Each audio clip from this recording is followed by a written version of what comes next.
Hello students, कैसे हो।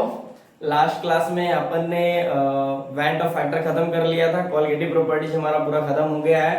आज हमारा एक लास्ट टॉपिक बचा हुआ है इसका, जो कि ट्वेल्थ बोर्ड या कंपटीशन को लेकर काफी इंपॉर्टेंट होता है, लेकिन बोर्ड में हर साल यहाँ से क्वेश्चंस आते हैं।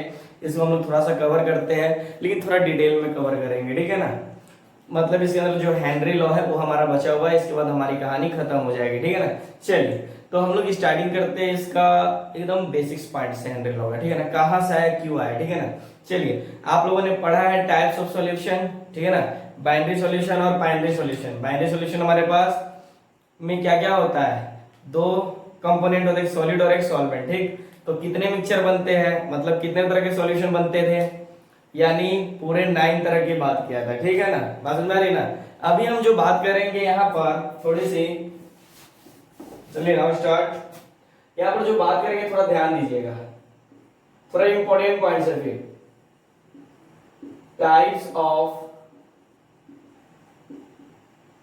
सॉल्यूशन, ठीक है ना। यहाँ पर हम लोग बात किसी कर रहे हैं टाइप्स ऑफ सॉल्यूशन की। तो दो तरह के टाइप्स हम लोग यहाँ पर पढ़ेंगे, एक सॉलिड इन सॉलिड। अभी जस्ट इस चैप्टर के बाद जो हमारा स्टार्ट होगा, यानी इस लेक्चर के जस्ट बाद जो चैप्टर स्टार्ट होगा उसका नाम ही रहेगा सॉलिड स्टेट, तो उसमें डिटेल में पढ़ेंगे, ठीक है ना। लेकिन देख लेते हैं होता क्या है। पहला पॉइंट आपको पढ़ना है सॉलिड इन सॉलिड। समझते हो, मतलब जब दो सॉलिड को आपस में हम मिक्स करते हैं, ठीक है ना, तो जो सॉल्यूशन बनता है उसी को क्या बोलते हैं, सॉलिड इन सॉलिड। बात समझते हैं ना। जैसे सुनते होंगे सोना में चांदी का मिक्सिंग कर देना, ठीक है ना, जो लोहा होते हैं, ठीक। बात समझिए, तो इसको लिख सकते हैं अपन when two solids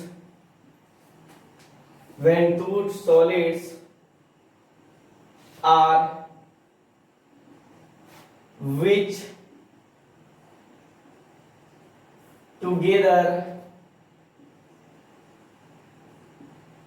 homogeneously,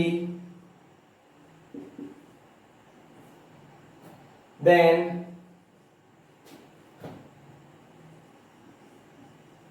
they are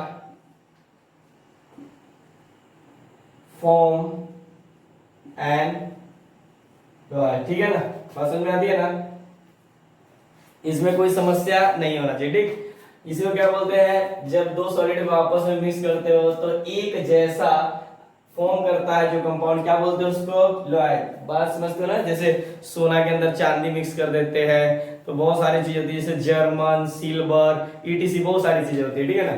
अब देखिए यहाँ पर कितने टाइप्स के होते हैं, ठीक। तो इसके अंदर हम लोग बात करेंगे एक, पहले समझिए, यहाँ पर मैं लिखता हूं। आप लोगों ने क्रिस्टल देखा होगा, यानी एक लैटिस,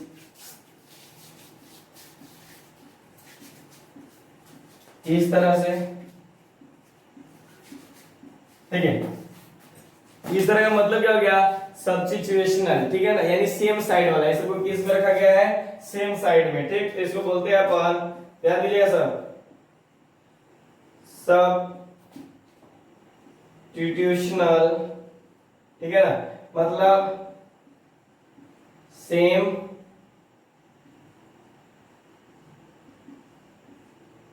साइड, ठीक है ना।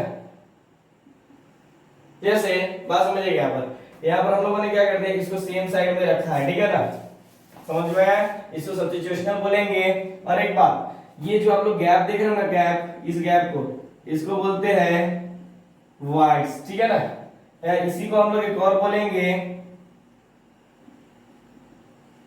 इंटरस्टिशियल, ठीक है ना। यानी दूसरा क्या हो जाएगा हमारे पास, जो दूसरा हो जाएगा वो हो जाएगा आपके पास इंटरस्टिशियल। इंटरस्टिशियल का मतलब हो गया डिफरेंट, यानी जो साइज होना चाहिए, कैसा होना चाहिए, डिफरेंट होना चाहिए, साइज डिफरेंट। जैसे यहाँ पर देखिए, अपन ने क्या किया, ये एटम, ये एटम, ये एटम, एटम, ठीक है ना। तो इनके पीछे हमने क्या कर दिया, एक अलग एटम रख दिया, ठीक है ना। ये कैसा रख दिया, इसके अंदर, तो देखो सॉलिड के अंदर सॉलिड डाल दिया गया। बस समझ में आती है ना। तो इसको क्या बोलते हैं, इंटरस्टेशियल। मतलब इनका साइज और इनका साइज क्या हो गया, डिफरेंस हो गया ना, तो ध्यान रखिएगा। और इनमें देखिए इन सबका साइज क्या है, सेम है, ठीक। अब देखो इसके अंदर हम लोगों ने इस छोटे वाले पार्ट को रख दिया, ठीक है ना, जिसको क्या बोलते हैं अपन, इंटरस्टेशियल, ठीक है ना। इसकी ज्यादा डिटेल हम लोग बात करेंगे कहां पर, सॉलिड स्टेट में। इसी को पढ़ना है पूरा डिटेल में, ठीक। बस ऐसे ही मेरे मन में आया तो मैंने पढ़ा दिया, बस समझ में आ रही ना, कोई दिक्कत किसी को भी। चलिए अब मैं एक नेक्स्ट पार्ट पे आता हूं जो कि बहुत इंपॉर्टेंट है आपके लिए। सॉलिड इन सॉलिड हो गया। दूसरी बात करते हैं हम लोग, सॉलिड इन लिक्विड। क्या है, सॉलिड इन लिक्विड। तो देखते हैं, बहुत चीज होता है लेकिन पहले इसको डिफाइन कर लेते हैं। नॉर्मली solids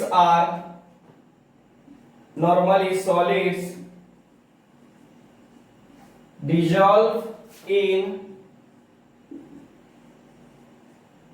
liquids and मतलब liquids, मैं एक बहुत अच्छा एग्जांपल दूंगा, मेरे मन में आ रहा है लेकिन आप लोग पहले समझिए। एंड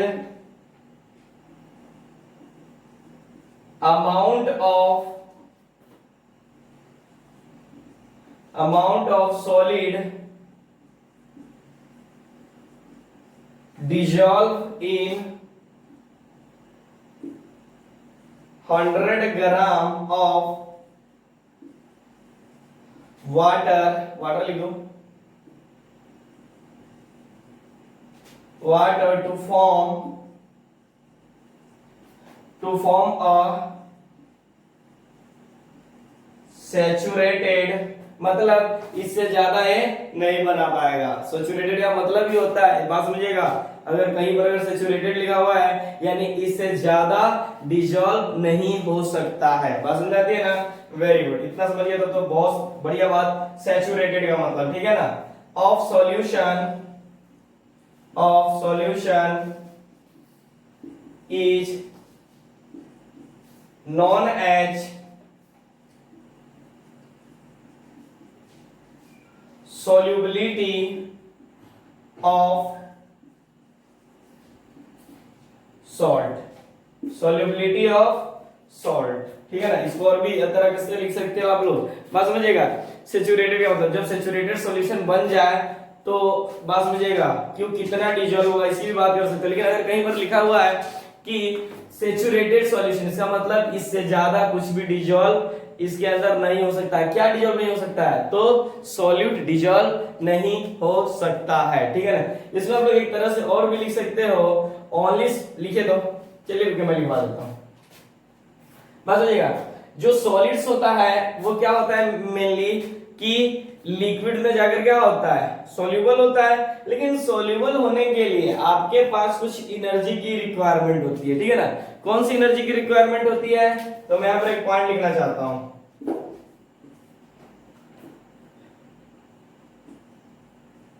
एनी सॉल्यूशन, सिंपल तरीके से लिख देता हूं, बहुत लंबा चला जाएगा, ज्यादा हमें लैंग्वेज यूज नहीं करना है। any solid will be soluble in the water or not will be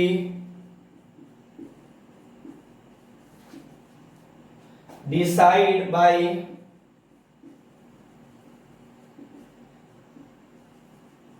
magnitude of two types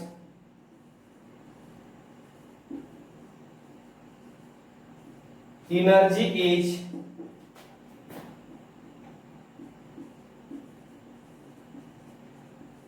required, यानी टू टाइप्स ऑफ एनर्जी। ये आप लोग रिक्वायर्ड लिखने की जरूरत नहीं है, फिर चलिए कोई दिक्कत नहीं है, मैं लिख दिया, ठीक। दो तरह की एनर्जी, मतलब जैसे आप क्या करते हो, लिक्विड के अंदर जब सॉलिड डालते हो, लाइक मेरे पास ये चौक मान लो, ठीक है, इस चौक को आपने वाटर के अंदर डाला, ठीक है ना, तो चौक क्या हो जाएगा, उसके अंदर घुल जाएगा। लेकिन कब घुलेगा, देखिए, क्योंकि ये क्या है, हमारे पास एक लैटिस है, बात समझ में आ रही है ना, मान लीजिए ना क्रिस्टल है, बात समझ में आ रही है ना। तो देखिए यहाँ पर क्या रहा है, तो अब देखिए इसके अंदर छोटे छोटे एटम क्या होंगे, ऐड होंगे। अब हमने चौक को अंदर पानी के अंदर रखा, ठीक है ना, तो देखिए इनका जो बॉन्ड होगा क्या होगा, ब्रेक होगा, ठीक है ना। अब इस बॉन्ड को ब्रेक होने के लिए हाइड्रेशन एनर्जी, जो वाटर की एनर्जी होती है, ठीक है ना, वो क्या होना चाहिए, ज्यादा होगा, तभी तो इसके ऊपर अटैक करेगा ना, और ये क्या करेगा, ब्रेक कर देगा। आप लोग जानते होंगे, जितने भी जूम पे देख रहे हैं, मैंने सब पढ़ा दिया है, केमिकल बॉन्डिंग अच्छे से पढ़ाया है, इसलिए आप लोग टेंशन मत लीजिएगा, लाइव क्लासेस में पढ़ा दिया गया है, ठीक है ना। उस समय रिकॉर्डेड नहीं किया गया, इसलिए मैं यूट्यूब पे नहीं डाल पाया, वो लाइव सेशन था, शॉर्टकट हम लोग किए थे तो खत्म हो गया था, तो आप लोग भी टेंशन मत लीजिए। यूट्यूब पे भी बहुत जल्दी chemical bonding plus periodic table आ रहा है। पीरियोडिक टेबल कंटिन्यू है, 5 लेक्चर हो चुका है, उसका टोटल 15 लेक्चर है पीरियोडिक टेबल का, और 20 लेक्चर आपका केमिकल बॉन्डिंग का है, ठीक है ना, बात समझिएगा। चलिए, क्योंकि इंपॉर्टेंट है, तो दो तरह की बात बनी है। लैटिस एनर्जी का मतलब क्या होता है, energy required break the lattice, बात समझिएगा। सॉरी, मतलब लैटिस को ब्रेक करने के लिए जो एनर्जी की रिक्वायर्ड होती है, जबकि हाइड्रेशन एनर्जी क्या होती है, हाइड्रेशन एनर्जी मतलब जो एनर्जी रिलीज होगी ड्यूरिंग द हाइड्रेशन प्रोसेस, मतलब जब क्या हो जाएगा, जब आपने चौक को पानी के अंदर डाला, ठीक है ना, तो देखिए लैटिस को ब्रेक करने के लिए, क्या करने के लिए, ब्रेक करने के लिए जो हाइड्रेशन अपना एनर्जी देगी, उसी को क्या बोल, मतलब तब वो क्या हो जाएगा, सोल्यूबल हो जाएगा। अब यहीं से कहानी आती है, कब कोई कंपाउंड सोल्यूबल होगा और कब कोई कंपाउंड इनसोल्यूबल होगा, तो बात समझिएगा। फिर से मैं रिपीट कर देता हूं शॉर्टकट में। देखिए हम क्या करते हैं, एक चौक को पानी के अंदर डालते हैं, अगर मान लीजिए चौक अंदर नहीं घुला, चौक जस का तस है, ठीक है ना, इसका मतलब हाइड्रेशन एनर्जी क्या है, कम है, बात समझ में आ रही है ना। जबकि बात समझिए उस समय लैटिस एनर्जी क्या है, ज्यादा है, ठीक है ना, जब वो इनसोल्यूबल रहा है, ठीक है ना। चलिए इस पॉइंट को थोड़ी सी हम लोग देख लेते हैं ताकि कोई दिक्कत ना हो। देखिए यहां पर पहली बात बता रहे हैं,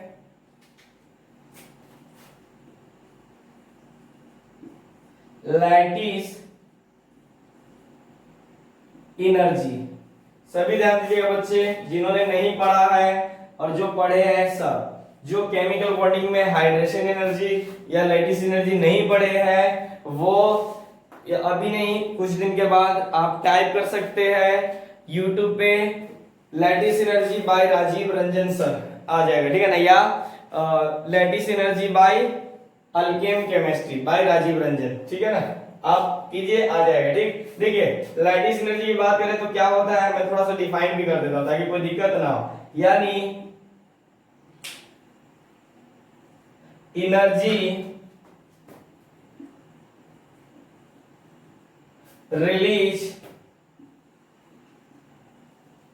रिलीज ड्यूरिंग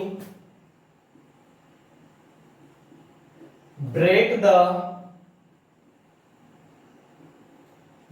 कौन, बताइए, ब्रेक द क्या चीज आपके पास, हाइड्रेशन नहीं, लैटिस की मैं बात बता रहा हूं, लैटिस की बात, ब्रेक द क्या चीज, जो आपके पास वो जो चौक है ना लैटिस, उसकी मैं बात बता रहा हूं, ब्रेक द लैटिस, ठीक है ना, बस समझिएगा। फिर बी वाला भी पॉइंट डिफाइन नहीं करना है, जब इतना किए ही है तो हाइड्रेशन को भी हम लोग क्या करते हैं,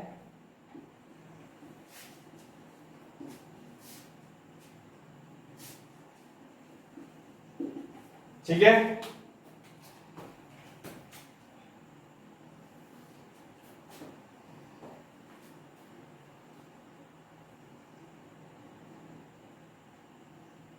एनर्जी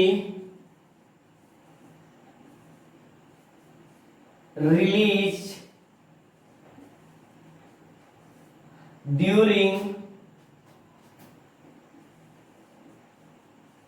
प्रोसेस ऑफ हाइड्रेशन, ठीक है ना। देखिए यहां पर हो जाएगा एनर्जी रिक्वायर्ड, क्या हो जाएगा, रिक्वायर्ड, जरूरत पड़ेगी ना इसको, अरे इसको क्या करेगी, इसको एनर्जी क्या हो जाएगी, रिक्वायर्ड पड़ेगी, ध्यान रखिएगा, किसके लिए, ब्रेक द, ये भी मत लिखो क्योंकि नहीं तो फिर सेंटेंस गड़बड़ हो जाएगा, ठीक है ना। क्या हो जाएगा, energy required break the lattice, lattice को तोड़ने के लिए जो एनर्जी की जरूरत होगी उसको क्या बोलेंगे अपन, लैटिस एनर्जी। और बात समझिएगा, energy release during the process, बात समझिएगा, इस प्रोसेस के दौरान जो मतलब पानी के अंदर जब 1 मोल रखते हैं सॉल्यूट को, तो बात समझते हो ना, जो एनर्जी रिलीज करते हैं उसको क्या बोलते हैं अपन, हाइड्रेशन एनर्जी। ठीक, अब समझिए यहाँ पर दो ही बोला है, जो एनर्जी रिलीज करेगी प्रोसेस ऑफ हाइड्रेशन, हाइड्रेशन के प्रोसेस के दौरान, ठीक है ना, उस एनर्जी को क्या बोलेंगे आप, हाइड्रेशन एनर्जी। ये मैंने छोटी सी बात बोला, अगर समझ में आया तो ठीक है, ये ज्यादा डिटेल मैंने पढ़ा रखा है केमिकल बॉन्डिंग में, मेरे को दिमाग में आया इसलिए मैंने सोचा आप लोग को क्लियर कर देता हूँ, यहाँ पर बताने वाली ये सब कोई बातें नहीं थी। ठीक, चलिए, ये तो एक छोटी सी बातें थी कि मुझे एक बात बताना था कि कब ये सॉल्युबल होगा, कब ये सॉल्युबल नहीं होगा, बात समझ में आ रही ना। जैसे यहां पर देखिए, मैं बोलूं, डायरेक्ट लिख देता हूं, लैटिस एनर्जी ग्रेटर है हाइड्रेशन एनर्जी से, ठीक है ना। तो मुझे बता, कंपाउंड सॉल्युबल होगा या इनसॉल्युबल होगा, ये हो जाएगा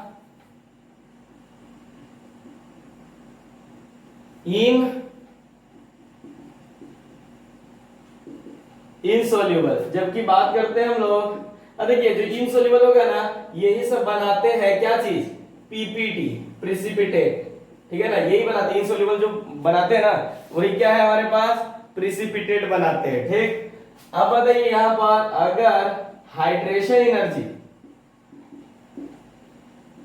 लैटिस एनर्जी से ज्यादा हो जाए तो कैसा हो जाएगा, सोल्यूबल। कहने का मतलब जब पानी के अंदर आपने चौक रखा, ठीक है ना, और चौक घुल गया, इसका मतलब हाइड्रेशन एनर्जी क्या हो गई, ज्यादा हो गई, तभी तो उसके बॉन्ड को पूरा ब्रेक कर दिया है, लैटिस के बॉन्ड को क्या कर दिया है, ब्रेक कर दिया है। बात समझ में आती है ना। तो देखिए कंपाउंड कैसा होगा, सोल्यूबल होगा। अगर लैटिस एनर्जी ज्यादा है, यानी लैटिस की एनर्जी ज्यादा है, ठीक है ना, और हाइड्रेशन की कम है, मतलब उसको ब्रेक नहीं कर पा रहा है, तो चौक जैसे का तैसे ही रहेगा, ठीक है ना। उस समय इसका मतलब ये होता है कि लैटिस ज्यादा है और ये आपके पास क्या है, कम है, ठीक है ना। फिर मैं बता रहा हूं, जो इनसॉल्युबल होते हैं वही प्रिसिपिटेट बनाते हैं, ठीक है ना। चलिए, ये हो गया, ये तो छोटी सी बातें थी, ठीक है ना। हम थोड़ी सी इनकी फैक्टर और अफेक्टिंग की बात करते हैं, तब इसके बहुत इंपॉर्टेंट बात में चलेंगे, सोल्यूबिलिटी, जो कि इस चैप्टर का सबसे बड़ा, चैप्टर का बता रहा हूं, टॉपिक का बहुत बड़ा पार्ट है, ठीक है ना। चलिए, तो मैं एक बात बताऊं यहां पर कि अगर फैक्टर अफेक्टिंग की बात करूं सोल्यूबिलिटी के लिए, ठीक है ना। पहले बात, फिर से सोल्यूबिलिटी क्लियर हुआ कि नहीं, आपको पढ़ना है सोल्यूबिलिटी ऑफ गैस लिक्विड, समझ रहे हैं, गैस और लिक्विड। बात समझिएगा, सोल्यूबिलिटी के बारे में मैं बता रहा हूं, बस सुनने का कोशिश कीजिएगा, ठीक है ना, लिखने की जरूरत नहीं, आप अपने लैंग्वेज में भी लिख सकते हो।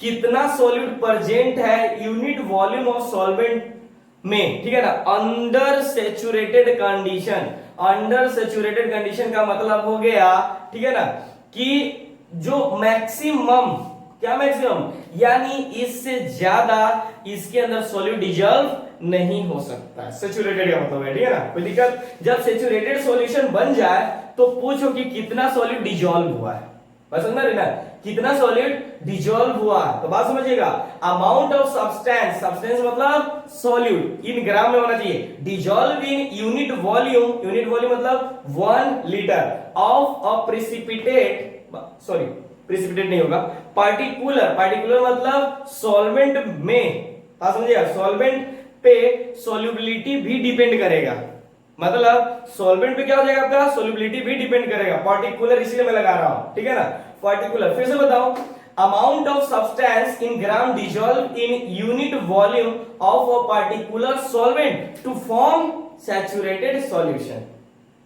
हाँ, एक और बात, अलग अलग सॉल्वेंट के लिए क्या है, अलग अलग सॉल्वेंट के लिए सेम सॉल्यूट की सॉल्युबिलिटी जो कि अलग अलग होगी। नहीं समझ में आया आप लोग को बता रहा हूं, मतलब अलग अलग सॉल्वेंट के लिए, ठीक है ना, लिए जो सेम सॉल्यूट है, कि जो सोल्यूबिलिटी होगी वो अलग अलग होगी। बात समझ में आ रही है ना? हमारे बात समझ में आ रही है ना? चलिए ठीक है, चलिए कोई दिक्कत नहीं है। ठीक, चलिए कितना सॉल्यूट डिजॉल्व हो सकता है 1 लीटर सॉल्यूशन में, उसी को अपन बोलते हैं सोल्यूबिलिटी। इन सब बातों को अगर नहीं समझ पा रहे हो या अगर समझ में आ गया तो एक लाइन अपने माइंड में सेटअप कर लीजिए कि कितना सॉल्यूट डिजॉल्व हो सकता है 1 लीटर सॉल्यूशन में, उसी को क्या बोलते हैं अपन? सोल्यूबिलिटी बोलते हैं। ठीक है ना? अब मैं बोलूं यहां पर एक बात, यूनिट ऑफ सोल्यूबिलिटी, तो ध्यान रखना थोड़ा सा, ये तो हो सकता है आपके पास ग्राम पर लीटर, ये मैंने बार बार बता रखा है आप लोग को, इसलिए अगर ना क्लियर हो तो आप लोग थोड़ा सा समझते रहे, क्योंकि बार बार यूनिट को यूज कर सकता है। ग्राम पर लीटर, फिर इसी को आप लिख सकते हो मोल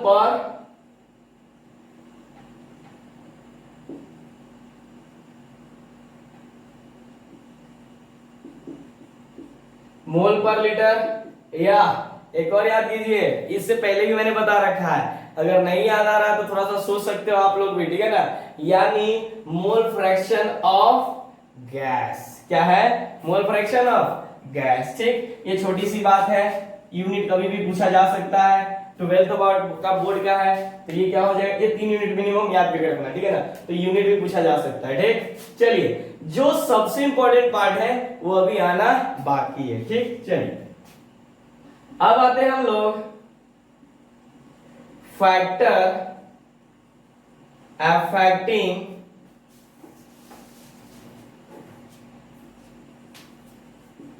solubility of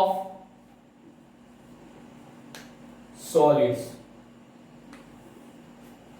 क्या बोला मैंने? फैक्टर अफेक्टिंग ऑन सोल्यूबिलिटी बोलिए, या factor affecting solubility of solids. क्या है? Of solids. बात समझ में आती है ना? चलिए कौन कौन से फैक्टर अफेक्ट करेंगे, तो पहला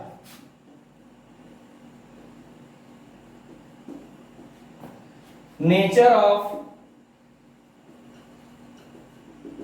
सब्सटेंस, मैं सब्सटेंस लगा दिया हूं। ठीक है ना? तो ज्यादा ध्यान देने की जरूरत, सब्सटेंस का मतलब क्या हो जाएगा बताइए?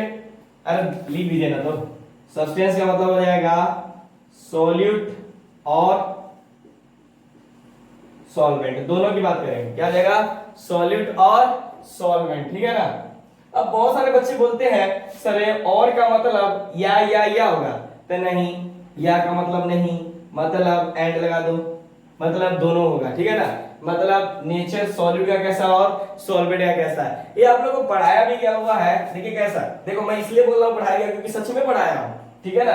Nature of solute and solvent आपको इसमें भी बता दिया हूं मैंने। केमिकल काइनेटिक्स जब आपका पहला चैप्टर मैंने फिजिकल केमिस्ट्री में 12th बोर्ड का स्टार्ट किया था, बोर्ड प्लस कंपटीशन दोनों है। केमिकल काइनेटिक्स जो कि खत्म हो चुका है, दूसरा हमारे पास सॉल्यूशन है, तीसरा सॉलिड स्टेट है, चौथा हमारे पास इलेक्ट्रोकेमिस्ट्री हो जाएगा, और लास्ट में हम लोग सरफेस केमिस्ट्री पढ़ेंगे। कहने का मतलब अगस्त तक फुल फिजिकल केमिस्ट्री फिनिश्ड हो जाएगा विथ एडवांस। समझ आ रही है ना? कोई दिक्कत? Board plus advance. देखिए बोर्ड के लिए मुझे थ्योरी लिखना पड़ता है, कंपटीशन के लिए मुझे न्यूमेरिकल्स बनाना पड़ता है। ठीक है ना? इसलिए आप कहीं कसर मत कीजिएगा। ये जो लैंग्वेज लिखाया जा रहा है एकदम सिंपल लैंग्वेज है, जिससे बोर्ड वगैरह में डायरेक्ट लिखोगे तो कोई फर्क नहीं पड़ेगा। अब ये मत कहना कि सर आप डिफिनेशन नहीं लिखाते, अरे मैंने बता दिया सोल्यूबिलिटी क्या है, तो वही तो व्हाट इज सोल्यूबिलिटी, तो सोल्यूबिलिटी का मतलब समझ में आ जाएगा ना? ठीक है, इस तरह से क्वेश्चन लिखने की जरूरत नहीं है। और लास्ट में, क्लास के लास्ट में जब चैप्टर खत्म होगा, एक लेक्चर और लूंगा मैं, उसके अंदर थोड़ा सा बहुत इंपॉर्टेंट कंपोनेंट बताना है। हालांकि चैप्टर खत्म है तो उसके अंदर बताऊंगा, और उसके अंदर मैं पूरे 12 क्वेश्चंस दूंगा, 12 से 15 क्वेश्चन दूंगा सब्जेक्टिव, जो कि आप लोग अच्छे से प्रिपेयर कीजिएगा। ठीक है ना? ताकि हमारा बोर्ड का भी टेंशन बिल्कुल ना रहे। मजाक मजाक में लोग कह तो देते हैं अरे बोर्ड कुछ है क्या, ठीक है ना? लेकिन मैं सही बताऊं, मजाक में बोलना और हकीकत में बोलना बहुत अंतर होता है। ठीक है ना? सामने वाले बोल तो देते हैं, जब लिखना पड़ता है तब पता लगता है। ठीक है ना? और बोर्ड को इतना हल्के में भी न लीजिए, जिस तरह से नीट या मेंस का पेपर होता है उसी तरह का क्वेश्चन सीबीएसई बोर्ड का भी पूछा जाता है। बात समझ में आ रही है ना? स्टेट बोर्ड चलिए ठीक होता है, चलिए नॉर्मल क्वेश्चन पूछे जाते हैं। ठीक, अब मैं यहाँ पर क्या बता रहा हूँ, फैक्टर ऑफ फैक्टिंग। ठीक, तो दो तरह की बात करेंगे हम लोग, एक आपके पास पोलर सॉल्यूट प्लस पोलर। अच्छा, बच्चे का कमेंट आ रहा था कि सर आप लेटर के सामने खड़े जाते हो, होता है क्या है ना, बोर्ड छोटा है इसलिए आ जाते हैं। पोलर सॉल्वेंट, ठीक। अब बात समझिए, पोलर सॉल्वेंट का मतलब वाटर, ठीक है ना, और पोलर सॉल्यूट का मतलब NaCl। बात समझ में आती है ना ये। और दूसरा हमारे पास ये हो सकता है non polar solute plus non polar solvent, non polar solute plus non polar solvent, ठीक है ना। तो मैंने क्या बताया था, आप क्या ये सॉल्यूट के लिए बता सकते हो कोई, याद कीजिए CCl4, ठीक है ना। अरे क्या हो जाएगा आपके पास, बेंजीन ले लीजिए।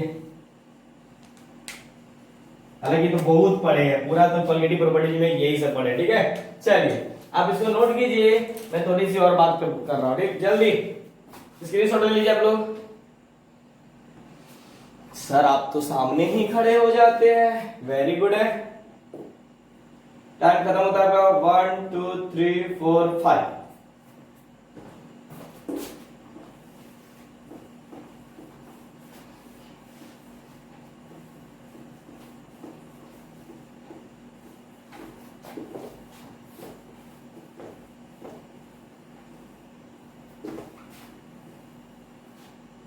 चल बात करते हैं हम लोग टेम्परेचर, मतलब पहले किसकी बात किया था अपन ने, ठीक है, मतलब नेचर ऑफ सॉल्यूट या सॉल्वेंट, सॉल्यूट एंड सॉल्वेंट। दूसरा बात हम लोग कर रहे हैं फैक्टर ऑफ एक्टिंग। देखिए इसके बाद यहां पर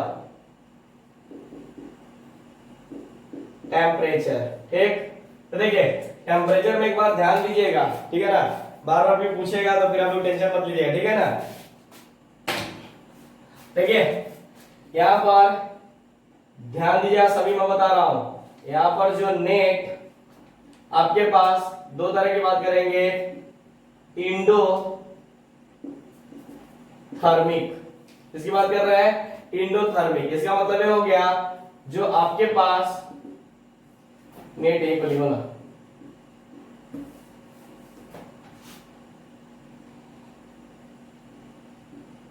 एंडोथर्मिक प्रोसेस में बात करते हैं कि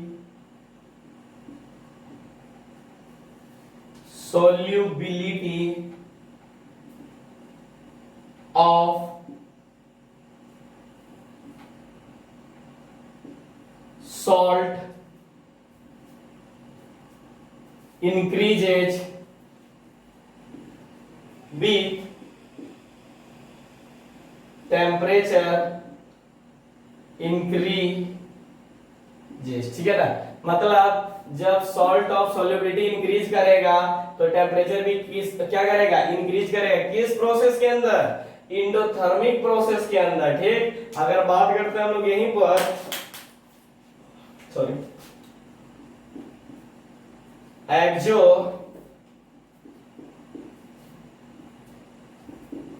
एक्सोथर्मिक, तब क्या हो जाएगा हमारे पास, ध्यान दीजिएगा, दूसरे मार्कर से लिख देता हूं,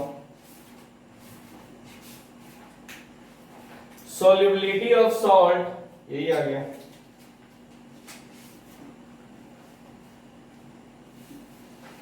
solubility ऑफ सॉल्ट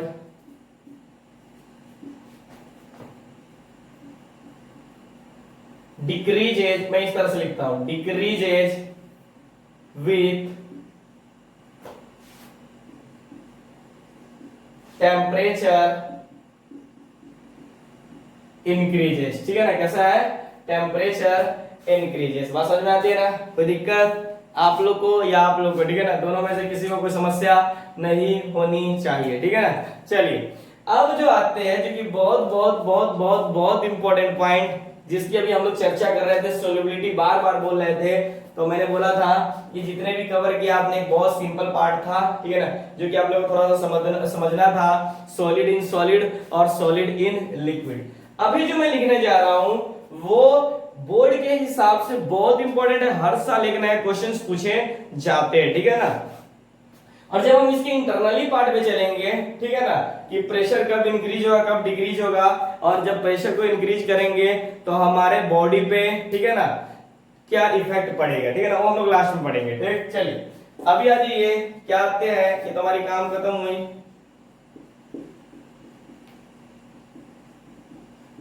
इसको सोल्युबिलिटी भी बोल सकते हो, ठीक, या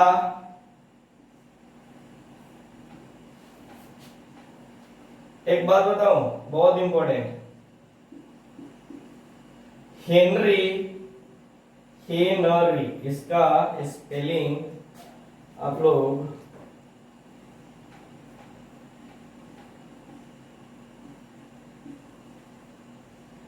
गैसेस ऑफ लिक्विड, ठीक है ना। एक और इसका आता है आपके पास जिसको मैं बोल रहा हूं,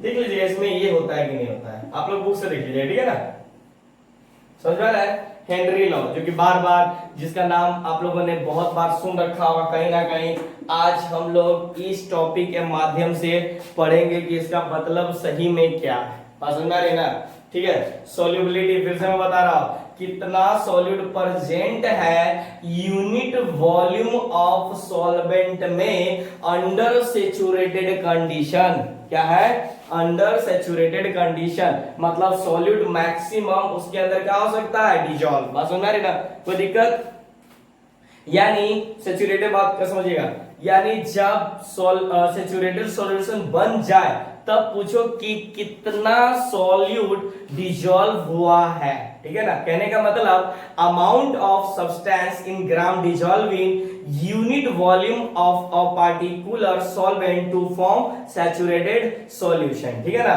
फिर मैं बता रहा हूं कि अलग अलग सॉल्वेंट के लिए जो सेम सॉल्यूट है उसकी जो सॉल्युबिलिटी होगी वो कैसी होगी, अलग अलग होगी, ठीक है ना। जो सॉल्युबिलिटी होती है उसकी एक्चुअल जो डिफिनेशन बोला जाए, मेन बात समझिएगा, ये होता है कि कितना सॉल्यूट डिजॉल्व हो सकता है 1 लीटर सॉल्यूशन के अंदर, उसी को क्या बोलते हैं अपन, सॉल्युबिलिटी। कोई समस्या किसी को कोई समस्या, आप लोग को नहीं ना, चलिए ठीक, तो मैं इसको लिखूं या नहीं, चलिए देखिएगा, यहां से बहुत अच्छा इंपॉर्टेंट पार्ट निकल जाएगा हमारे पास।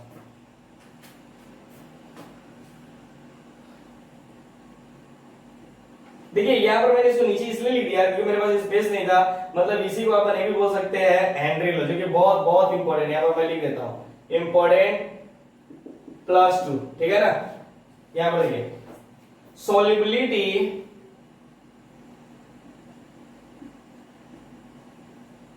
solubility of gas in a liquid at a given temperature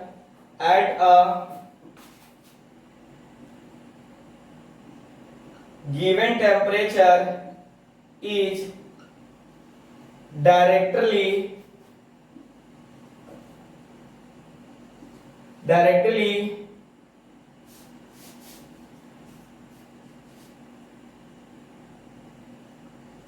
proportional to the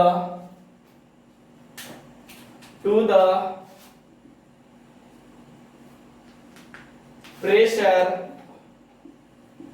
at which it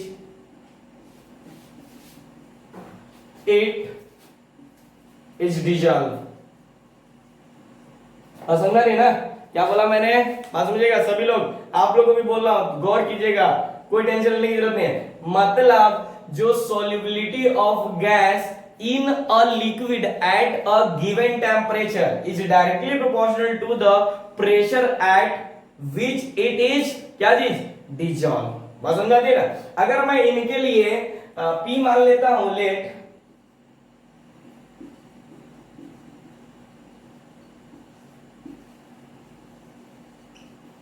partial pressure, P क्या वाले मैंने, पार्शियल प्रेशर, ठीक है ना। और एक और चीज आपके पास mx यानी मोल fraction of gas in a solution. क्या है, मोल फ्रैक्शन ऑफ क्या चीज, gas in solution, in solution, ठीक है ना। थोड़ा सा इसको देखिए, मैं थोड़ी सी इधर मिटाता हूं, इधर तो लिख लिए होंगे ना। अब एक बैग आपको छापना, मैं जब बोलूं ना तो उस समय लिखा मत कीजिए, नहीं तो कंफ्यूजन हो जाएगा। क्योंकि इतना मुझे पढ़ाने की जरूरत नहीं रहता है, बस इसके अंदर लोग पढ़ाते नहीं है इसलिए मैं पढ़ा देता हूं, ठीक है ना। बात समझिए, यहाँ पर क्या हो गया आपके पास, mole fraction of gas in solution, ठीक है ना। यहां पर देखिए अब दो बात, जो P है वो डायरेक्टली प्रोपोर्शनल किसके है, x के प्रेशर, ठीक। जब हम इस साइन को हटाते हैं तो P क्या हो जाएगा, एक कांस्टेंट आएगा जिसको हम लोग KH लिखते हैं, और x आ गया, ठीक है ना, ध्यान दीजिएगा। इसी को बोलते हैं हेनरी लॉ। ये क्या होगा हमारे पास,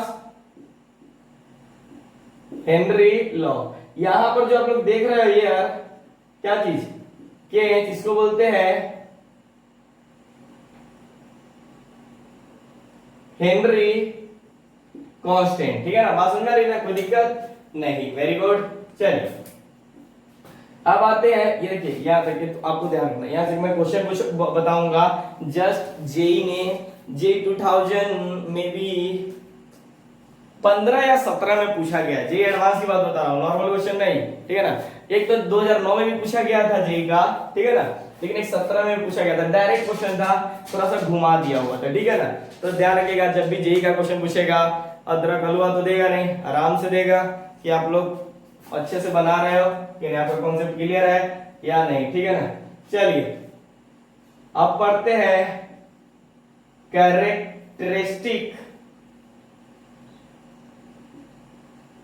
कैरेक्टरिस्टिक ऑफ KH, ठीक है। पहला पॉइंट लिखे,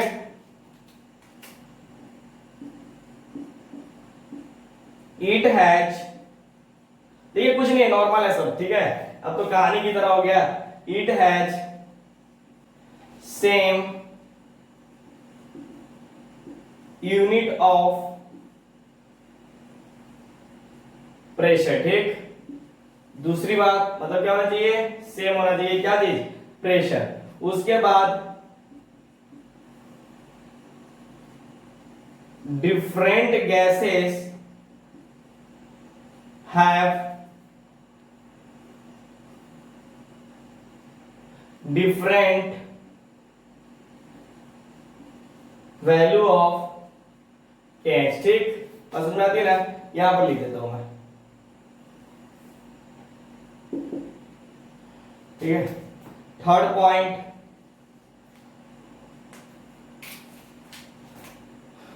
यहीं पे लिखे, यहां पर मुझे पॉइंट लिख दूंगा, ठीक है ना। थर्ड यहां से यहां पर, तीसरा point, KH value for a given gas is different in solvent and it increases with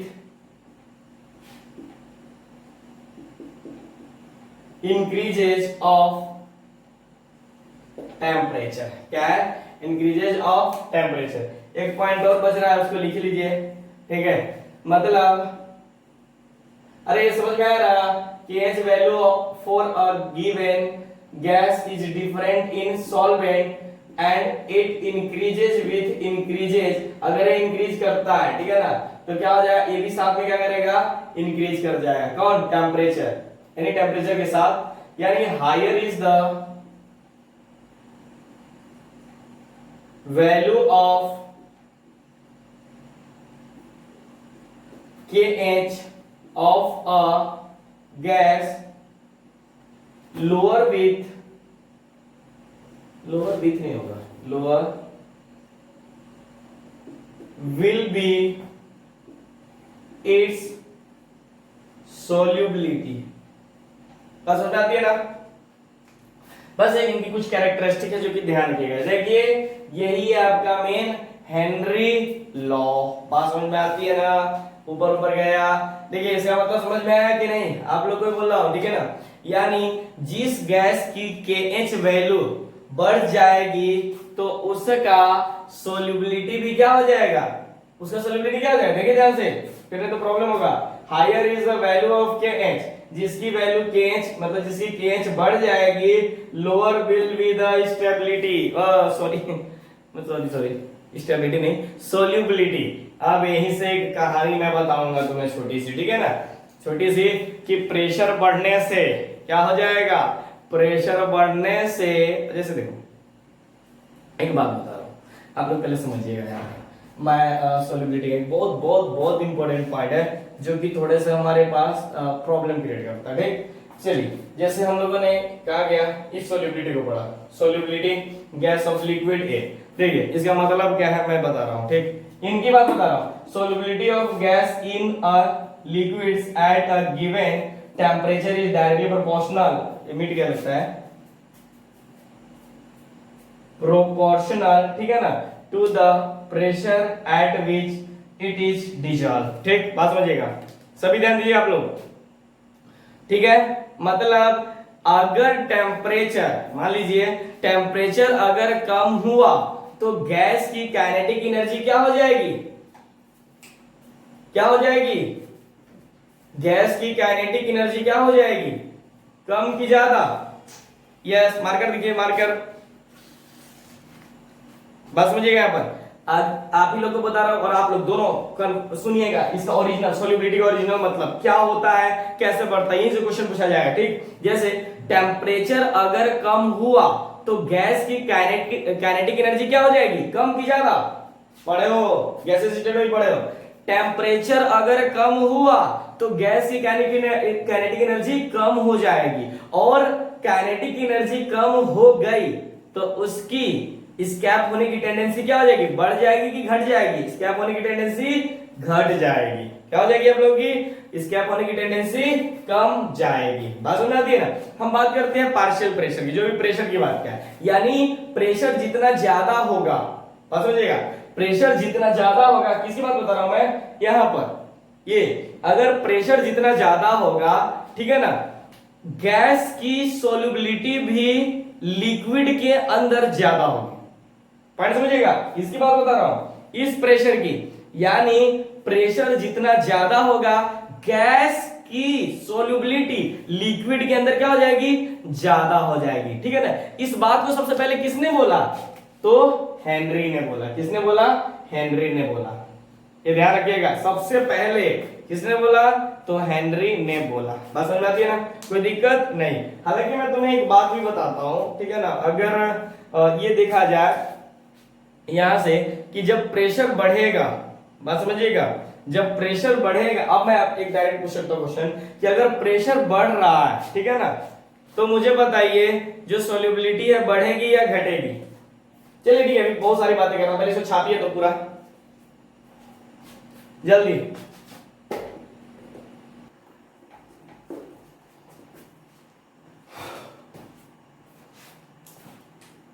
चलिए मिटा दें।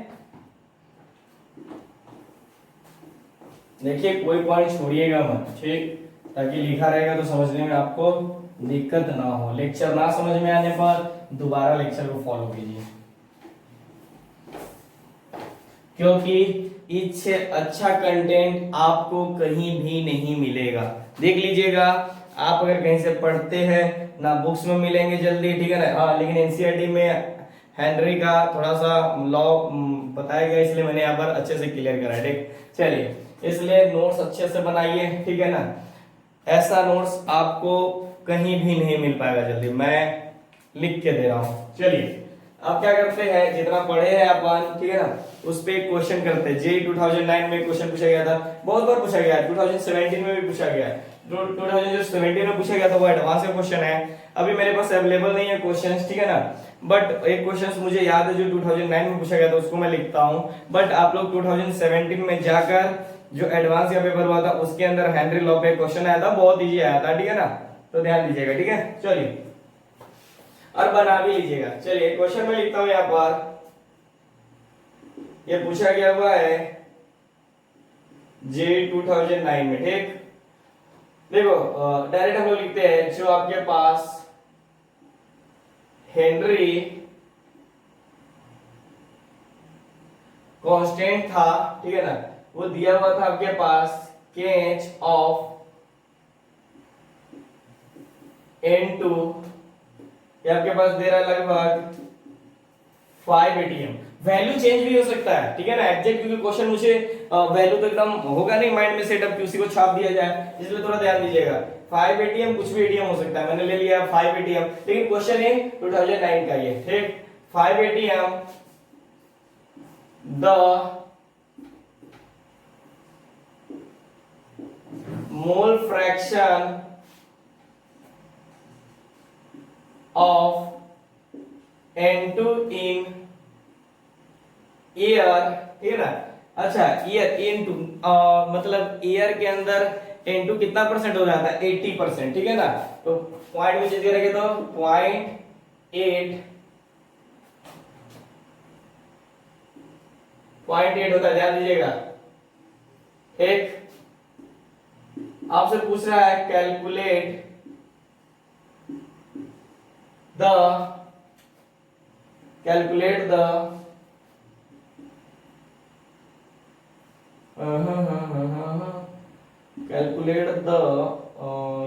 directly ना, calculate number of moles of H2O at 2008 Kelvin and 5 ATM pressure, ठीक। तो समझ आते हैं ना। देखिए पहले तो क्वेश्चन का मतलब समझिए, क्योंकि आपके पास क्वेश्चन का मतलब समझ में आ गया तो आराम से निकाल लीजिएगा। जेई ने पूछ रखा है क्वेश्चन, तो जरूर कुछ ना कुछ लॉजिक होगा, ठीक है ना। आप लोग सामने पढ़िए, ठीक है ना, एक बार नहीं 2 बार रीड कीजिए। और आप लोग भी जब भी लेक्चर पढ़ रहे होंगे, सुबह शाम दिन रात, ठीक है ना, तो उस समय आप लोग अपने से सेल्फ मारिए, ठीक है ना। पहले समझिए, आप ये जो क्वेश्चन पूछ रहा है, ये बोल रहा है मान लो इस रूम का जो एयर है, बस समझिएगा, इस रूम का जो एयर है उसका प्रेशर अगर 5 ATM है, क्या है उसका, इस रूम के अंदर जो एयर है उसका प्रेशर कितना है, 5 ATM है, ठीक है ना। उसमें जो नाइट्रोजन का मोल फ्रैक्शन है वो कितना दिया हुआ है आपके पास, नाइट्रोजन का जो मोल फ्रैक्शन है आपके पास 0.8, यानी 0.8 दे रखा है उसने, ठीक है ना। N2 का केज कांस्टेंट है, कौन सा पॉइंट समझिएगा, यानी मोल फ्रैक्शन है, ठीक है ना। तो बात समझिएगा, उसने क्या पूछना चाह रहा है आप समझिएगा, नहीं तो फिर कंफ्यूजन होगा, ठीक है ना। फिर से मैं बता रहा हूं, मान लो इस रूम का जो एयर है उसका प्रेशर 5 ATM है, उसमें नाइट्रोजन का मोल फ्रैक्शन दिया हुआ है, ठीक है ना, दिया हुआ है 0.8। N2 का केएच कांस्टेंट भी दे दिया गया हुआ है, N2 का केएच कांस्टेंट भी कितना दे रखा है, 5 ATM दे रखा है। बात समझ आ रही है, कितना दे रखा है, 5 ATM दिया हुआ है। क्वेश्चन आपसे ये पूछ रहा है कि अगर मैं ईयर में N2 के कितने मोल पानी में डिजोल्व कर देंगे। बात समझे, नहीं समझ में आया, फिर से समझिए। ये पूछना चाह रहा है अगर मैं इस रूम में पानी के 10 मोल छोड़ दूं, कितने, 10 मोल, देखो यहां पर दे रखा होगा ना क्वेश्चन के ऊपर 10 मोल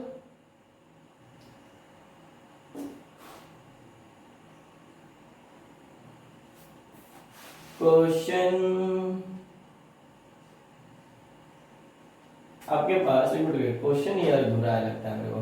calculate the number of the dissolve in number of mole of 2JBA। अभी लिखिएगा मत कुछ, क्वेश्चन थोड़ा अधूरा रह गया हुआ है। मोल्स, मेरा था क्वेश्चन अवेलेबल नहीं था इसलिए थोड़ा प्रॉब्लम हो गया। मोल्स फ्रॉम एयर, मैं वही बोल रहा हूं क्योंकि जब तक आप 10 मोल मतलब वहां पर 10 मोल था या 20 मोल भी ले सकते हो from air dissolved in 10 moles of H2O at 298 Kelvin and pressure आपके पास दिया हुआ है इसका 5 atm, ठीक है ना, दोनों तो 5 atm है, कितना दिया हुआ आपके पास 5 atm, ठीक। ध्यान दीजिएगा हेनरी लॉ कांस्टेंट आपके पास इतना दे रखा है, मोल फ्रैक्शन इसका 0.8 दे रखा है, ठीक है ना। जब देखिए यही पूछ रहा है आपके पास कि जब, फिर से समझिएगा थोड़ा सा क्वेश्चन में कि इरर आ गया था, इरर नहीं आया था मतलब एक पॉइंट ही छूट गया था, क्वेश्चन अधूरा हो गया था, अभी कंप्लीट है, ठीक। सभी ध्यान से सुनिएगा, ठीक है ना, उसको करेक्ट कीजिएगा जिसने लिख लिया है, और आप लोग छापने पे मत ध्यान दीजिए जब तक मैं टाइम ना दूं बोर्ड पे। क्या होता है ना, कभी कभी लिखते वक्त कोई पॉइंट छूट गया, बात समझ में आती है ना, तो जब लिखते वक्त फिर से वो दिखाई देता है ना, तो उसको जब हम लोग रीड करते हैं तो वहां पर दिखाई देता है, होता है ना कभी कभी कोई पॉइंट मिस हो जाता है, ठीक है ना। चलिए अब गॉड तो है नहीं कि एकदम दिमाग में एनसीईआरटी छापा सीधे उतार दिया, रट के तो आते नहीं है ना, ठीक है ना, रटने वाला काम नहीं, जो काम करना है समझ के करना है, बात समझ में आती है ना, वेरी गुड, बात समझिए। आप फिर से मैं क्या बोल रहा हूं, मान लो इस रूम में जो एयर है उसका प्रेशर 5 atm दिया हुआ है, उसमें N2 का जो मोल फ्रैक्शन है 0.n, N2 का KH कांस्टेंट भी दे दिया गया हुआ है, मोल फ्रैक्शन बात समझिएगा। यहाँ पर इसे का जो मोल फ्रैक्शन है कितना दे रखा है आपके पास इन एयर 0.8, ठीक है ना। आपको क्वेश्चन के अंदर ये भी दिया हुआ है कि N2 का KH कांस्टेंट कितना है, ठीक।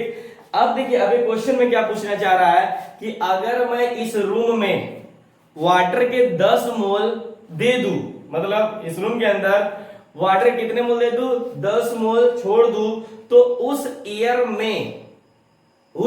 में से N2 के कितने मोल पानी में डिजोल्व हो जाएंगे, यही क्वेश्चन पूछ रहा हूं, कुछ नहीं पूछ रहा है छोटा सा क्वेश्चन, दिमाग को घुमाने वाला क्वेश्चन है, ठीक है ना। चलिए तो हम आते हैं अपने मुद्दे पर। देखिए पहले बात, मोल्स कितने दिए हुए हैं, यहां पर सॉल्यूशन की बात करते हैं तो अलग मार्कर यूज करेंगे। ये आपके पास दिया हुआ है 10, ठीक। प्रेशर कितना दिया हुआ है यार का,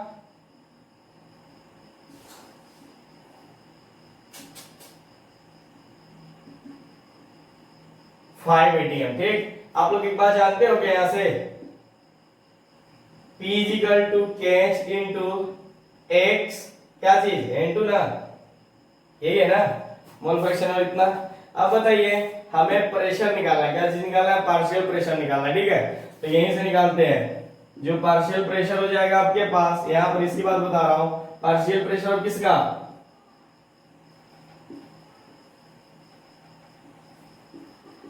N2 गैस, ठीक है ना, क्या चीज है आपके पास N2 गैस, ठीक है ना।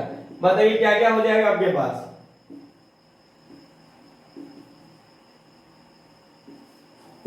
यही था ना, तो बताओ क्या हो जाएगा आपके पास, इसका निकालिए एग्जैक्ट वैल्यू कितना आ जाएगा, यहां पर 0.8 इंटू 5, ठीक है ना, तो कितना आ जाएगा 5 और 40, तो कितना आ जाएगा 4 ही हो जाएगा सीधे, ठीक है ना।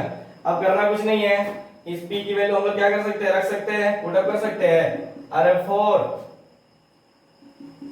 कैच की वैल्यू कितना दे रखा है 5 इंटू एक्स N2,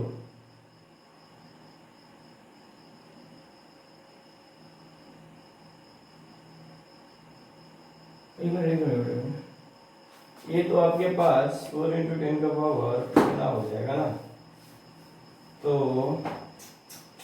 कुछ गड़बड़ाया, मुझे 4 मोल फ्रैक्शन ऑफ निकालना है, हेनरी कांस्टेंट, क्योंकि ये आपके पास ये दे रखा है, बहुत जगह इधर दे रखा है क्वेश्चन में,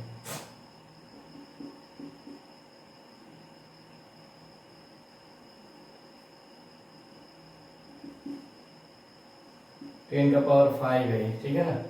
प्रेशर ऑफ एयर क्वेश्चन कहाँ दे रखा है, इतना, ठीक, in the air dissolve in the इतना, ये दे रखा है। लो जगह आप लोग लिखेगा मत, थोड़ा सा ये क्वेश्चन में कहीं ना कहीं एरर आ रहा है। अब एक बात बताइए, मोल फ्रैक्शन ऑफ N2 हम लोग क्या करते हैं, यहाँ पर लिखे दो, मोल फ्रैक्शन ऑफ N2 की वैल्यू आपके पास 4/10 का पावर 5। तुम इसको ऐसे लिख सकते हैं कि mole fraction of N2 is equal to 4 into 10 का पावर -5। यही आ रहा है ना, ये तो डायरेक्ट आ रहा है। देखिए यानी मोल फ्रैक्शन ऑफ N2 कितना आ रहा है, ये 4 इंटू 10 का पावर 5। मैं आपको इसका ऑप्शन दे देता हूँ। ऑप्शन कहाँ से दूंगा, ये देखो, 4 इंटू 10 का पावर -5, 4 इंटू 10 का 4 इंटू 10 का पावर -4, 4 इंटू 10 का पावर -8, 4 इंटू 10 का पावर -7। ठीक है, अब निकालना है। अब तुम्हारे मन में क्या आ रहा है, ठीक है ना, पहला ऑप्शन आ गया। लेकिन बेटा आपको क्या बोला है कि अगर मैं इस रूम के अंदर क्या करेंगे, 10 मोल छोड़ दूं, ठीक है ना, तो पानी में डिजॉल्व एयर में, बस समझिएगा पूछना क्या चाह रहा है, calculate the number of moles, यानी मोल्स बताना है फ्रॉम एयर, यानी जो पानी के अंदर डिजॉल्व होंगे कितने मोल, 10 मोल डिजॉल्व होंगे। तब आप मुझे बताइए कि इसका मोल फ्रैक्शन ऑफ N2 कितना होगा। ठीक है, चलिए अब आ गई हमारा एक थोड़ा सा पॉइंट, अब समझिए यहाँ पर।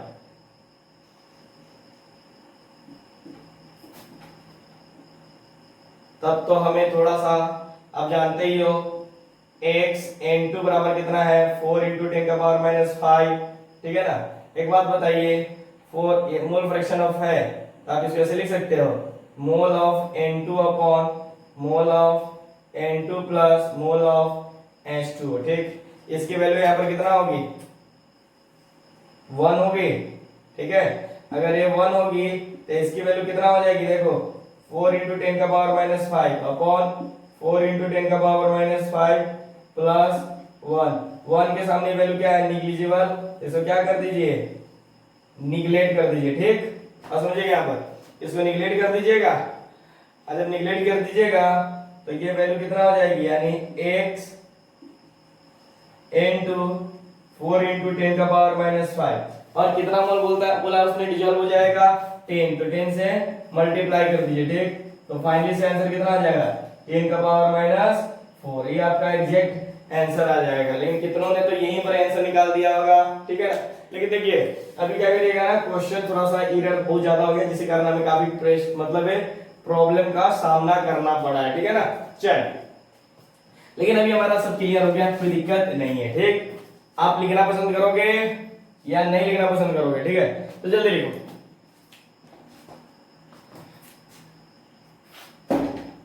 चलिए अगला बढ़ते हैं, ये बहुत अच्छा क्वेश्चन था। ठीक है ना, इन बात पता है ना, डेटा में कभी प्रॉब्लम हो जाता है।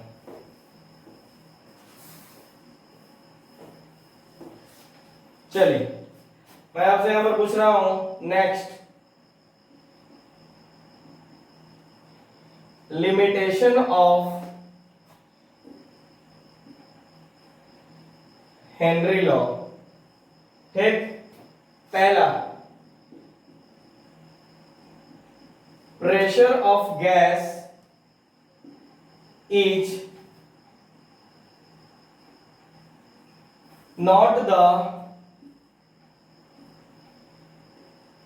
not टू हाई, क्या है, नॉट टू हाई। ठीक, ज्यादा नहीं होना चाहिए। दूसरा, टेम्परेचर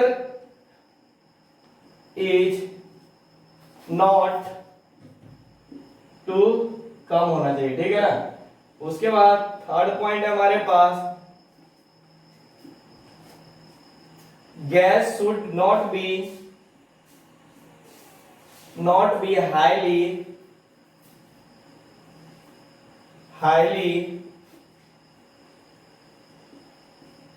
सोल्यूबल इन वाटर, ठीक, soluble in water. Fourth point हम लोग लिख सकते हैं gas should not undergo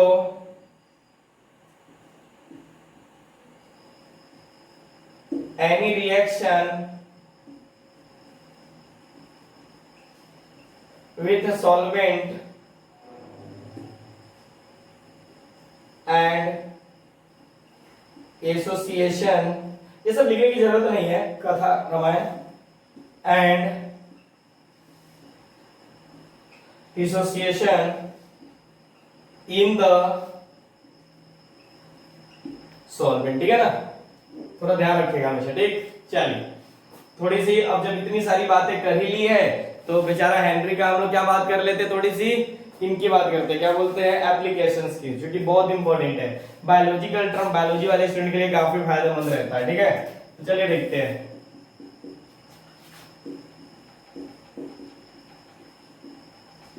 application of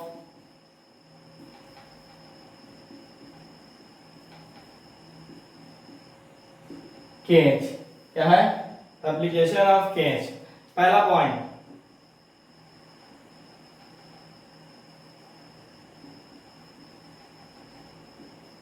solubility of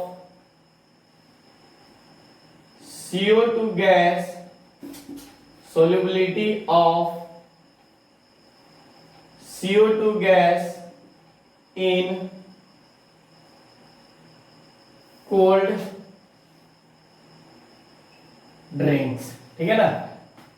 और बात समझते हो ना, कोल्ड ड्रिंक, यहाँ पर टेम्परेचर की बात करते हैं। आप हमेशा जब क्या करते हो कि इसके अंदर जाते हो, किसके अंदर, दुकान वगैरह के अंदर, तो आप ठंडा पीने के लिए कोल्ड ड्रिंक पीते हो, ठीक है ना।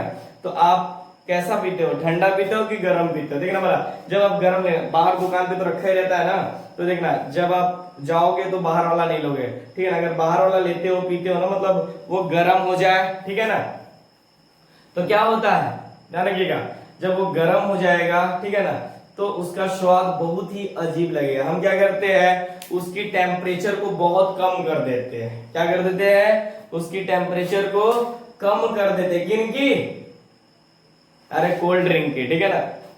ये कहानी सुने हो कि नहीं सुने, solubility of CO2 gas in cold drink, यानी सोल्युबिलिटी यानी carbon dioxide, solubility of CO2 gas, अरे जो कोल्ड ड्रिंक के अंदर है कार्बन डाइऑक्साइड, ठीक है ना। एटमॉस्फेरिक प्रेशर की बात किया जाता है यहाँ पर, ठीक है ना। चलिए मैं ज्यादा उस पर जाऊंगा नहीं तो मेरा टाइम खत्म होगा, ठीक है ना। चलिए एक ये बहुत इंपॉर्टेंट है, तो इसको मैं छोड़ूंगा नहीं। एक्वेटिक लाइफ, जो पानी के अंदर होते हैं उसी को बोलते हैं अपन, लाइफ इज मोर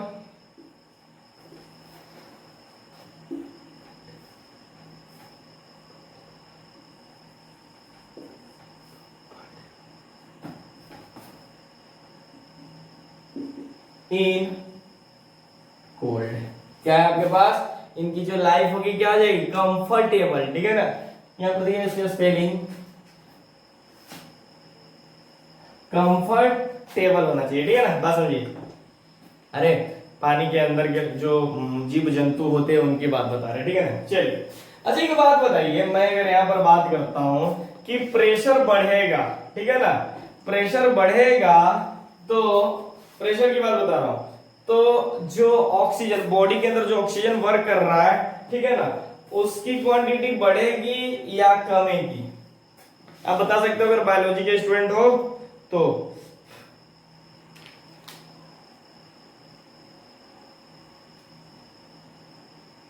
बताइए, आप में से कोई बता सकते हैं, नहीं, एक इसको निकाल देता हूं, आप में से आप ही से पूछ रहा हूं कुछ, नहीं, चलिए सुनिए। एक मैं एग्जांपल नहीं, जरा सर मैं इसी की भी कहानी सुनाने वाला था, लेकिन इसकी कहानी थोड़ी लंबी है, कभी और कर लेंगे कि solubility of carbon dioxide in cold drink के अंदर हम लोग कैसे देखते हैं, ठीक है ना। चलिए आपने प्रेशर, यहाँ पे बहुत इंपॉर्टेंट पॉइंट है जो भी मैं बताने जा रहा हूँ, ठीक है ना। जनरली पहाड़ों पे रहने वाले इंसानों की जो थिंकिंग एबिलिटी होती है वो सरफेस पे रहने वालों से कम होती है। थिंकिंग जो एबिलिटी होती है वो सरफेस पे, कहने का मतलब पृथ्वी पे सब रहते हैं, ठीक है ना, मतलब जो नीचे रहते हैं, पहाड़ पे नहीं रहते, ठीक है ना, उनसे कम होती है। वाई आप ही बताओ, आपको बता सकते हो क्या? से कम होती है भाई। यानी जनरली जो पहाड़ पे रहते हैं ना लोग, वो जो नीचे रहते हैं, ठीक है ना, वो उनकी थिंकिंग पावर ज्यादा होती है कंपेयर्ड किन से? पहाड़ों पे रहने वालों से। क्यों? बात समझिए, जब आप पृथ्वी से ऊपर की तरफ उड़ते हो, ठीक है ना, ऊपर की तरफ जाते हो तो प्रेशर क्या होता है? डाउन होता है, ठीक है ना। बात समझिएगा, जितना ज्यादा प्रेशर होगा उतना ज्यादा, बात समझिएगा, क्या हो जाएगा? उतना ज्यादा ऑक्सीजन क्या करेगा? ऑक्सीजन बढ़ेगा कि घटेगा? आप ही को बता रहा हूं रे, प्रेशर बढ़ेगा तो ऑक्सीजन घटेगा, यानी प्रेशर बढ़ने से ऑक्सीजन की एबिलिटी क्या होती है ब्लड के अंदर? ज्यादा होती है, ठीक है ना। फिर से रिपीट कीजिए, वाह अच्छा कमेंट करते हो, वेरी गुड। नेक्स्ट, पहले समझिए, मैं ये बोल रहा हूं कि जनरली जो मान लीजिए पहाड़ पे इंसान रहते हैं, ठीक है ना, नीचे भी रहते हैं, तो जो पहाड़ पे रहते हैं उनकी जो थिंकिंग एबिलिटी होती है वो नीचे रहने वालों से थोड़ी सी कम होती है, ज्यादा कम नहीं होती है, थोड़ी सी कम होती है, क्योंकि ऊपर जाने पर प्रेशर क्या होता है? कम होता है, अकॉर्डिंग टू हेनरी लॉ, ठीक है ना, कि प्रेशर जब कम होगा तो केएच की वैल्यू भी क्या हो जाएगी? बात समझिएगा, केएच है, अरे बात समझिए, पी कम हो रहा है तो जो केएच है क्या है? केएच है तो एक्स घटेगा कि बढ़ेगा? घटेगा, और एक्स की वैल्यू क्या करेगा? आपके पास एक्स की वैल्यू क्या हो जाएगी? घटेगा, तो ऑक्सीजन कम होगा कि बढ़ेगा? बोलो, ऑक्सीजन बढ़ेगा कि घटेगा? अरे भाई सिंपल सी बात है, प्रेशर बढ़ेगा, ठीक है ना, तो इंसान के अंदर जो ब्लड है, ठीक है ना, ठीक है ना, उसके अंदर ऑक्सीजन की जो एबिलिटी होती है क्या हो जाएगी? बढ़ जाएगी, ठीक है ना, बात समझ में आती है ना, ठीक है ना। तो नीचे आने पर प्रेशर कम होगा, ठीक है ना, ज्यादा होगा, ऊपर जाने पर प्रेशर कम होगा, और अगर प्रेशर कम हुआ तो बताइए वहां पर जो ऑक्सीजन है ब्लड के अंदर ज्यादा डिजॉल्व होगा कि कम होगा? कम होगा, ठीक है ना, कम होगा। तो आप जानते होंगे बायोलॉजी के टर्म में एक नाम बोला जाता है एनऑक्सी, आप नाम सुने हो क्या? एनऑक्सी, ठीक है ना, नामक होता है, स्पेसिस पैदा होती है, मतलब जब ऑक्सीजन कम होती है ब्लड के अंदर तो एनऑक्सी नाम का जो स्पेसिस होता है वो पैदा होता है अपने शरीर के अंदर, ठीक है ना, जिससे इंसान को सोचने की टेंडेंसी, जो थिंकिंग एबिलिटी होती है वो क्या हो जाएगी? कम हो जाएगी। बात समझ में आती है ना? अगर समझ में आती है तो ठीक है, और नहीं आती है तो कोई बात नहीं, अरे इसमें भी समझने की कोई इतने बड़े बात नहीं है, ठीक है। जिनको नहीं समझ में आया कमेंट कीजिए। तो मोहित राज चौहान, हो गया क्लियर, वेरी गुड। और प्रेशर कम होगा वो नहीं समझ में आया, वेरी गुड। सुनिए फिर से मैं बता रहा हूं, आप ही लोग ध्यान दीजिए, आप लोग भी सुनिएगा, ठीक है ना। देखिए हम लोग क्या कर रहे हैं, ऊपर जाने पर प्रेशर कम होगा अकॉर्डिंग टू हेनरी, ठीक है ना, बोला है अगर प्रेशर कम होगा तो केएच क्या है? केएच किसकी? केएच क्या हो जाएगा बताइए? केएच कम होता है कि ज्यादा होगा? जो केएच है ना, ठीक है ना, तो एक्स घटेगा, बात समझ रहे हैं? एक्स यानी जो मोल फ्रैक्शन है वो क्या करेगा? घटेगा। मोल फ्रैक्शन जान रहे हो ना, मैंने मिटा दिया क्या आपके पास? अरे ये ध्यान दीजिएगा, जो आपके पास P इजिकल टू के एच और ये आपके पास एक्स है, ठीक है ना, तो ये बोल रहा है, ये ध्यान देना, ये के एच की वैल्यू घटेगा तो ये बढ़ेगा, ये बढ़ेगा तो ये घटेगा, ये कैसा हो जाएगा? इनमें थोड़ा सा जो प्रोपोर्शनली होता है कैसा होता है? इनवर्सली होता है। बात समझ में आ रही ना? तो मैं क्या बोल रहा हूं फिर से समझिए कि ऊपर जाने पर अकॉर्डिंग टू हेनरी P क्या होता है? कम हो रहा है तो X की वैल्यू क्या हो जाएगी? कम हो जाएगी, यानी ये बढ़ रहा है, ठीक है ना, तो ये भी क्या करेगा, बढ़ेगा। ये कम रहा है तो ये कमेगा, ठीक है ना। बात समझ में आ रही है ना कि नहीं कम रही है। अब समझिए यहाँ पर प्रेशर बढ़ रहा है तो ये x बढ़ रहा है ना, ब्लड के अंदर जो है ऑक्सीजन क्या हो रहा है, एबिलिटी ज्यादा हो रही है बढ़ने पर, ठीक है ना। लेकिन ये ध्यान रखिए कि h घटने से ये क्या हो जाएगा आपका, बढ़ेगा, लेकिन इसके बढ़ने से घटेगा। ये पॉइंट बहुत इंपॉर्टेंट है, ठीक है ना। अब समझिए जब x घट रहा है तो ऑक्सीजन गैस कम हो जाएगा किसके अंदर, बॉडी के अंदर। बात समझिएगा। तो x जो हो जाएगा ना डिक्रीज हो जाएगा, यानी p क्या हो रहा है, p डिक्रीज हो रहा है, प्रेशर डिक्रीज हो रहा है, तो यहां पर क्या हो जाएगा, x घटेगा, और x घटेगा तो ऑक्सीजन कम डिजोल्व होगा ब्लड के अंदर, जिससे एनऑक्सी नाम का स्पीशीज पैदा होता है, जिसकी वजह से उनकी थिंकिंग, जो पहाड़ पे रहते हैं उनकी थिंकिंग जो एबिलिटी होती है वो क्या होती है, कम होती है, ठीक है ना। चलिए सब फालतू की बातें थी, नहीं फालतू की बातें नहीं थी, ध्यान रखिएगा। एक एनऑक्सी नामक बंदा होता है, ठीक है ना। जब ब्लड के अंदर ऑक्सीजन क्या होता है, कम होने लगता है ना, उसकी एबिलिटी कम होती है तो काफी ज्यादा प्रॉब्लम होता है, ठीक है ना। आप लोग बहुत सारी ऐसी चीजें हैं, जब बायोलॉजी वगैरह पढ़ते हो तो उसमें बताया जाता है, जो पानी के अंदर इंसान जाता है, अब देखिए नीचे जाने पर क्या होता है, प्रेशर बढ़ता है, ठीक है ना। तो देखिए वो लोग कुछ अपने पीछे लटका के लेकर जाता है, ठीक है ना। तो उसमें सिर्फ गैस नहीं होता है, हीलियम भी होता है, हीलियम, ठीक है ना, जो कि क्या करता है, उसको कंट्रोल करता है, ठीक है। अभी देखिए ये सब चली गई। देखिए अब अभी तक जो हम लोग पढ़े हैं वो मिसिबल के लिए पढ़े, मिसिबल लिक्विड पढ़े, मतलब क्या हो जाएगा, जिन्हें आपस में हम लोग मिला सकते हैं। क्या समझ गया, मिसिबल मतलब जिसको हम लोग आपस में मिला सकते हैं, ये हम लोगों ने खत्म कर लिया, ठीक। एक और पॉइंट है आपके पास, ठीक है ना, इमिसिबल, ठीक है ना। इसको हम लोग एक लेक्चर और लेंगे, उसके अंदर विथ क्वेश्चन करेंगे, फिर कहानी। हालांकि आपका कोलिगेटिव प्रॉपर्टीज यानी सॉल्यूशन लिक्विड स्टेट 100% खत्म हो गया, ठीक है ना। अब आप लोग कहीं से कोई भी क्वेश्चंस बनाने के लिए तैयार हो। हालांकि एक मैं लेक्चर और डालूंगा, ठीक है ना, लेकिन उस लेक्चर को डालने में मुझे काफी टाइम लगेगा, जब तक आपका सॉलिड स्टेट स्टार्ट हो जाएगा, ठीक। अगर किसी को कोई प्रॉब्लम है, देखिए जैसे ये वाला जो अभी तक पढ़े हो ना, ये मिसिबल के लिए पढ़े हो। एक होता है मिसिबल लिक्विड के लिए, मिसिबल लिक्विड मतलब जो आपस में मिलने के बाद हमें कैसा दिखता है, एक जैसा दिखता है। बात समझ में आ रही है ना। हाँ यार जो सिंपल सा बात है, जो मिसिबल मतलब जो एक जैसा, यूनिफॉर्म यानी उसमें हम पता नहीं चलता, दोनों को हम लोग मिक्स कर देते हैं। लेकिन एक होता है हमारे पास इमिसिबल, जो कि दोनों आपस में मिक्स नहीं होते, ठीक। अब जब दोनों मिक्स नहीं होंगे तो दोनों का पार्शियल प्रेशर होगा, ठीक है ना। पार्शियल प्रेशर आप लोग पढ़ते हो ना, P